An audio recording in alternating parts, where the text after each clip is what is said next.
आप देख रहे हैं समाचार एजेंसी ऑफ इंडिया में साई न्यूज। नमस्कार दोस्तों, समाचार एजेंसी ऑफ इंडिया की साई न्यूज में लिमटी की लालटेन के 683वें एपिसोड में एक बार फिर आपका स्वागत है।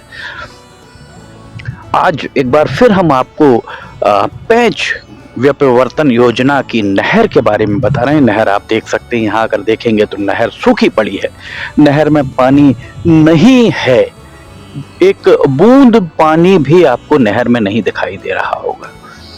3 दिसंबर तक इस नहर में पानी छोड़े जाने की बात, जितनी भी सिवनी जिले में नहरें हैं, पेंच की नहरें, उनमें पानी छोड़े जाने की बात सिंचाई विभाग के आला अधिकारियों के द्वारा कही गई थी। जैसा दिनेश राय सिवनी के विधायक हैं, जैसा कि उनके द्वारा एक किसान पंचायत का आयोजन किया गया था, उसके बाद उनके द्वारा उनके हवाले से विज्ञप्तियां जारी की गई थी कि 3 तारीख तक इन नहरों में पानी आ जाएगा।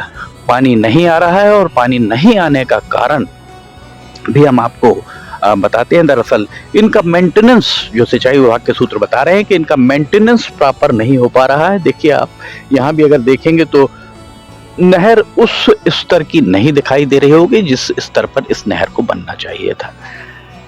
इसके पहले हमने नहर के बारे में आपको लिमटी की लालटेन के 681वें एपिसोड में हमने आपको बताया था कि नहर में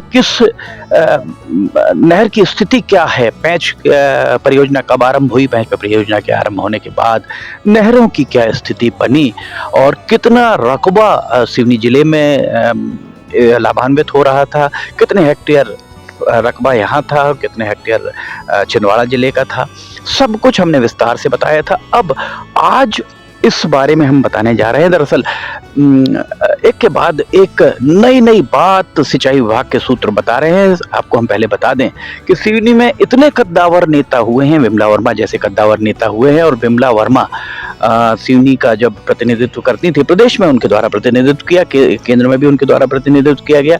जब वे प्रदेश में प्रतिनिधित्व करती थी और सिंचाई मंत्री होती थी, तब भीमगढ़ बांध यहाँ पर बनाया गया, एशिया का सबसे बड़ा मिट्टी का बांध, और उसके साथ ही उनके द्वारा सिवनी में एक चीफ इंजीनियर का ऑफिस की यहाँ पर स्थापना कराई गई। सी ऑफिस सिवनी में बनाया गया।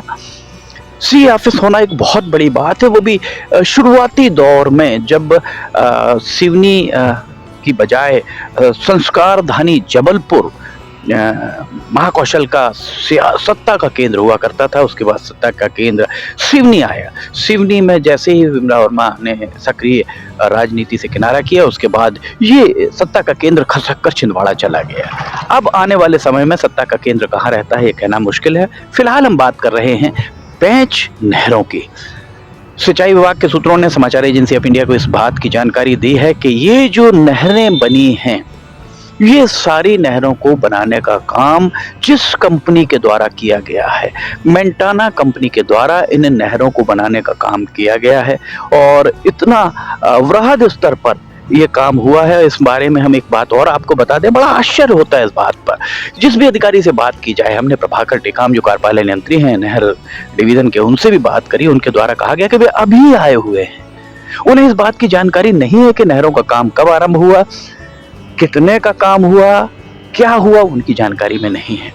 बहरहाल सिंचाई विभाग के सूत्रों ने समाचार एजेंसी ऑफ इंडिया को ये जानकारी देते हुए खुलासा किया है कि इन नहरों का काम जब अपूर्ण है, आज भी अपूर्ण काम है, जिसको धीरे धीरे इसको रख रखाव किया जा रहा है, या फिर थूक लपेटा जिसे कहा जाए वो किया जा रहा है।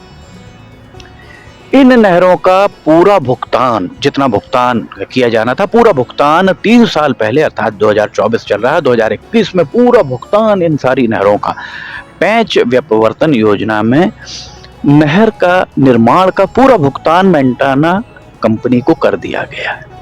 बड़े आश्चर्य की बात है। और सूत्रों ने एक खुलासा और किया है, 5% परफॉर्मेंस गारंटी और 5% एसडी जो ठेकेदार की जमा थी। अब चूंकि यहाँ पर पूरा भुगतान कर दिया गया, ठेकेदार के द्वारा बहुत ज्यादा दिलचस्पी नहीं ली गई। बड़ी जो बात है कि ठेकेदार का इकबाल सियासी हलकों में इस कदर बुलंद है कि उस ठेकेदार के खिलाफ कोई अधिकारी कुछ भी नहीं कर सकता है। जिस तरह आपने देखा होगा नेशनल हाईवे के धुर्रे उड़ रहे हैं, नेशनल हाईवे के ठेकेदार की मजाल है कि उसके खिलाफ कोई कार्रवाई कर दी जाए। सिवनी से लखनादौन कितने किलोमीटर सड़क बनी थी, सिवनी से खवासा कितने किलोमीटर सड़क बनी थी, उन सड़कों के एवज में सिवनी से खवासा के लिए कितना भुगतान हर 6 महीने में ठेकेदार को हो रहा था, सिवनी से लखनादौन में कितना भुगतान ठेकेदार को हो रहा था। अगर आप इसका ही पूरा लेखा जोखा निकाल लें, सांसद डाल्टन हुसैन चाहते तो वो निकाल लेते, वर्तमान में सांसद भारती पारदी चाहें तो वो निकाल लें और उन्हें उनके आंखों दांतों तले उंगली दबा लेंगे कि 22 किलोमीटर के लिए भी उतना ही भुगतान हो रहा है जो 50 किलोमीटर के लिए हो रहा था।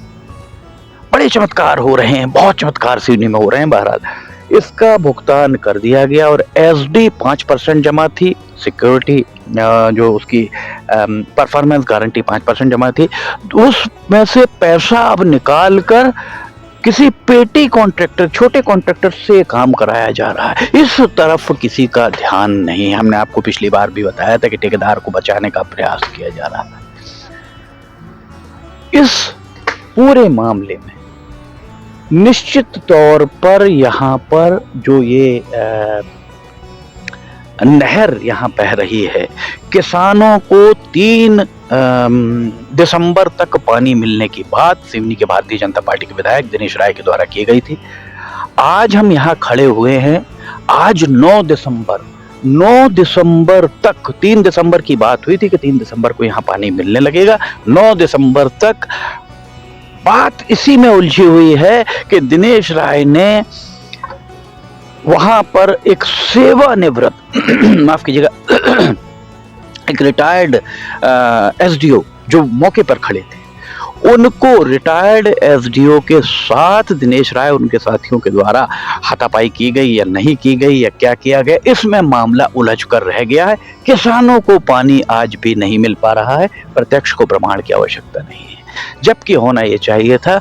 सबसे पहले दिनेश राय को ये उनसे पूछना था, मुख्य अभियंता चीफ इंजीनियर से पूछना था कि वो जो वहां पर रिटायर्ड सरकारी कर्मचारी खड़े हुए थे वो किस हैसियत से खड़े हुए थे, किस हैसियत से रिटायर्ड सरकारी कर्मचारी एक जहां पर निर्माण चल रहा था वहां गए, किस हैसियत से, मध्य प्रदेश शासन के लिखे वाहन में किस हैसियत से गए थे, क्या उन्हें पुनर्नियुक्ति दी गई थी, क्या उनको रिटायरमेंट के बाद फिर से नियुक्ति प्रदान की गई थी, अगर प्रदान की गई थी तो उसका आदेश, और जो सेवानिवृत्त एसडीओ हैं वो इतने कर्मठ हैं, वो अपने कर्तव्य के प्रति इतने जागरूक हैं कि सेवानिवृत्ति के बाद भी बिना किसी मानदेय के वहां खड़े हुए थे।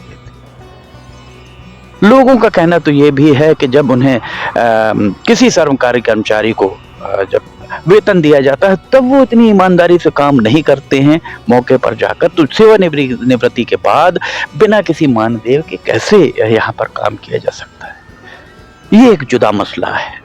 पर मुख्य बात ये, दिनेश राय को चाहिए कि वे चूंकि किसानों के हित में लड़ाई लड़ रहे हैं और वास्तव में अगर वे किसानों के हित में लड़ाई लड़ रहे हैं तो उन्हें चाहिए कि वे इस पूरे मामले में मुख्य अभियंता से बात करें। मुख्य अभियंता या वे तो चूंकि विधायक हैं, वे तो सिंचाई मंत्री से सीधे बात कर सकते हैं, वे चाहे तो सीधे सिंचाई मंत्री के अलावा वे प्रमुख सचिव सिंचाई विभाग से बात कर सकते हैं, वे मुख्य सचिव से बात कर सकते हैं, वे उनसे ये बात करें और ये पूछें 2024 3 दिसंबर तक पानी मिलना था और 3 दिसंबर 2024 तक जब पानी मिलना था किसानों को, तो उस तारीख तक या दिसंबर या नवंबर 2024 तक आखिर ठेकेदार को सीसी क्या प्रदान कर दी गई, कंप्लीशन सर्टिफिकेट क्या प्रदान कर दिया गया, पूर्णता प्रमाण पत्र कंप्लीशन सर्टिफिकेट दे दिया गया,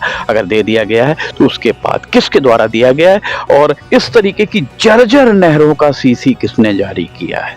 जिस किसी ने भी जारी किया है, चूंकि ये पूरा नहीं हुआ, पानी नहीं मिल पा रहा, तो जिसने भी जारी किया है सीसी, उसके वेतन भत्ते या सेवानिवृत्त हो गए हैं तो उनकी पेंशन से इस पूरे जो इस पे व्यय हुआ उसकी वसूली की जानी चाहिए। अगर दिनेश राय वास्तव में किसान हित की बात कर रहे हैं। तो हम अभी ये नहर के पास ही खड़े हुए हैं, हमने आपको पिछली बार भी नहर के बारे में बताया था। और उसके अलावा सिंचाई मंत्री से या सिंचाई विभाग के प्रमुख अभियंता से, मुख्य अभियंता सिवनी में, प्रमुख अभियंता वहाँ बैठे हुए हैं भोपाल में, उनसे पूछें या प्रमुख सचिव सिंचाई से पूछे, सिंचाई मंत्री से पूछे कि जिस ठेकेदार के द्वारा इसको काम को किया गया उस ठेकेदार को अभी तक कितना भुगतान किया गया और उसकी एसडी और परफॉर्मेंस गारंटी जो 5% जमा थी उसमें कितना पैसा अभी जमा है, कितना निकाल लिया गया और निकाला गया है, तो क्यों? ये वे प्रश्न हैं जो आज भी अनुत्तरित ही हैं। इन प्रश्नों का उत्तर मिलना बहुत जरूरी है। आगे भी हम आपको मेंटाना के द्वारा क्या किया गया है इस बारे में अवगत कराएंगे। समाचार एजेंसी ऑफ इंडिया की साई न्यूज़ के लिए लिमटी की लालटेन के 683वें एपिसोड में फिलहाल इतना ही। अगर आपको समाचार एजेंसी ऑफ इंडिया की साई न्यूज़ में लिमटी की लालटेन पसंद आ रही है तो आप इसे लाइक, सब्सक्राइब, शेयर जरूर कीजिए। साथ ही कमेंट बॉक्स में लिखकर बताइए कि आपको ये सारी खबरें कैसी लग रही हैं।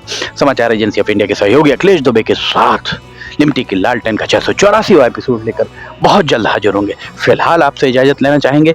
जय हिंद।